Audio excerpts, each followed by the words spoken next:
And Sir Emil, meron ka pa bang mga last saying sa ating viewers?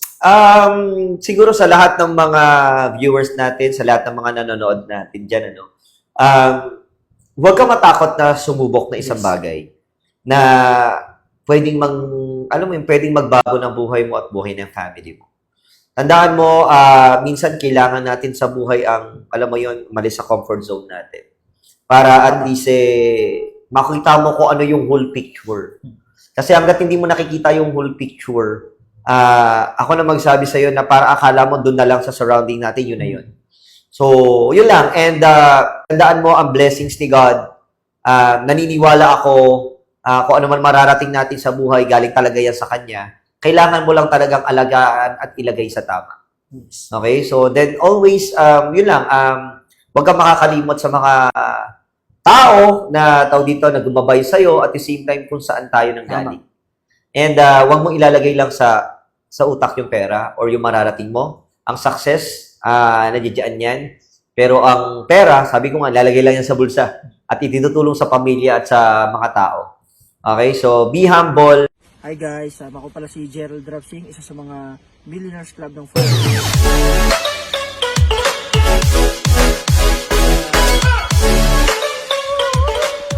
Isip mo ba, Sir Emil, na dito sa negosyong pinasok mo, ay talagang magiging successful ka someday? Or nagkaroon ka rin ba ng duda sa buhay mo?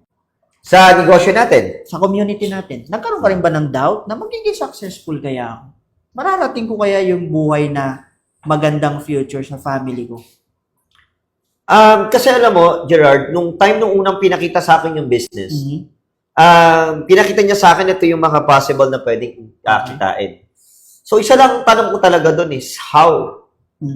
So, yun talaga kapag may gusto kang malaman talaga sa pinapakita sa'yo, ang tatanong mo is, paano? Paano ba talaga? At ano ba yung dapat kong gawin para marating ko yun?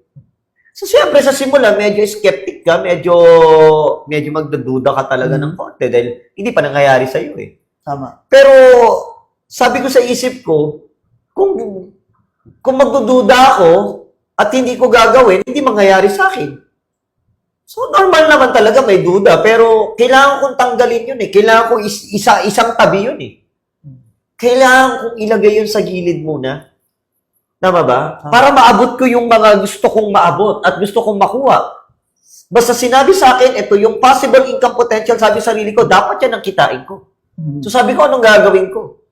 So sabi sa akin, magbenta ng products, umatin ng mga trainings, aralin yung business, masterin. Minaster ko. Now, in-apply ko. Kasi kahit na anong kaalaman mo, kung hindi mo rin i-apply, hindi ka magte-take ng action, walang mangyayari Tama. Pero nung unti-unti kong sinisimulan, may time na negosyo kasi talaga Pag negosyo, minsan may mataas na kita, minsan may bababa.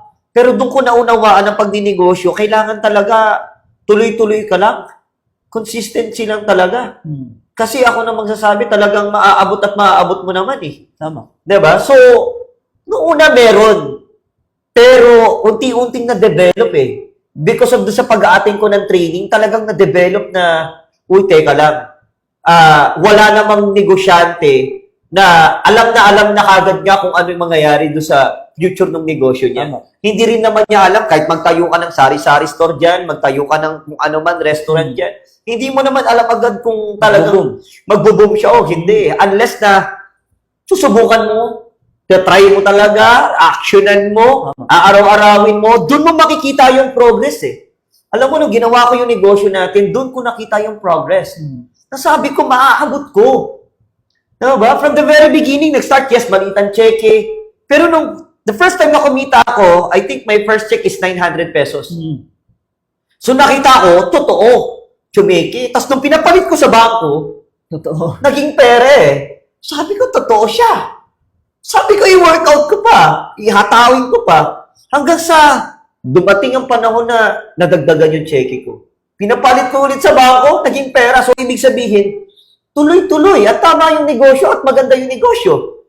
So, hanggang sa dumating sa point na ang laki ng kinikita ko, na sabi sa sarili ko, talagang kailangan lang dire-diretso ko lang sa process. Tama. Tama ba? In the long run, masasabi mo sa sarili mo, tama ba, na yung negosyo pinasok mo, alam mo may mapupuntahan ka. Exactly. Kaya yung duda na yun, natanggal na yun sa akin. Mm. Kasi yun naman talaga, sa lahat naman ng bagay, magdududa ka eh. Sa lahat, kahit anong negosyo yan, pagdududahan mo minsan kung talaga bang magiging successful ka, magbubomba o hindi. Tama. Diba? Kahit sa industry ng ng multi-level marketing, ganun din. Diba? Same lang siya. Pero the good thing is, yung pinahawakan ko, na kahit sino may mag-negative sa akin, wala na talaga akong pakialam. Kasi alam ko naman, na kung lahat naman ng tao may gawit ka o hindi, may masasabi sila. Tama. So, kaya ginawa ko is tinuloy-tuloy ko lang hanggang sa marating ko kung ano yung nararating ko ngayon. Wow. Grabe, no? So, napakagandang Surbol Talks na naman, guys, ang nangyari ngayong Binigla araw mo na to. ako, ha?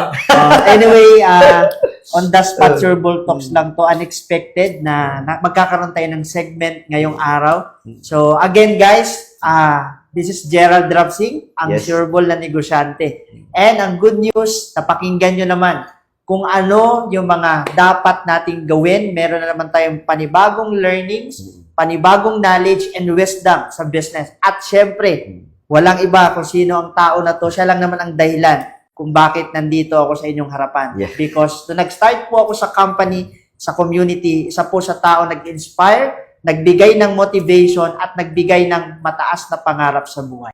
And Sir Emil, meron ka pa bang mga last saying sa ating viewers? Siguro sa lahat ng mga viewers natin, sa lahat ng mga nanonood natin dyan, huwag ka matakot na sumubok na isang Yes. bagay na pwedeng pwedeng magbago ng buhay mo at buhay ng family mo. Tandaan mo, minsan kailangan natin sa buhay ang, alam mo yun, malis sa comfort zone natin.